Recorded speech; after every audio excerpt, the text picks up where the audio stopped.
Hello! Hello mga ka-LV4D. For today's video po ay gusto ko lang po kayong i-invite or iniimbitahan ko po kayo dito po sa aming BR sa Life Begins at 40 ng aming morning daily prayer po around 6:15 AM Pinas time.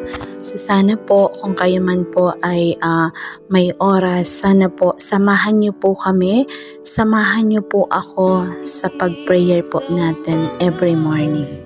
Secondly po, at evening, meron din po tayong prayer around 9 o'clock in the evening. That is evening prayer. So, sana mag-attend din po tayo. And also, bawat linggo po, every Sunday, ay magkakaroon din po tayo ng worship segment at 2 o'clock to 3 p.m. ng hapon, Pinas time.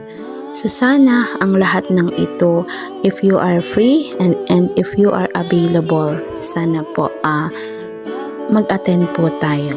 Ano? Okay, just always remember that God is good all the time because nothing impossible with God. And we are always be blessed. So, God first before anything else. So, yun lang po ang tanging kahilingan po sa inyo ng Life Begins at 40. Again, maraming salamat po. We love you and God bless us all. To God be the glory.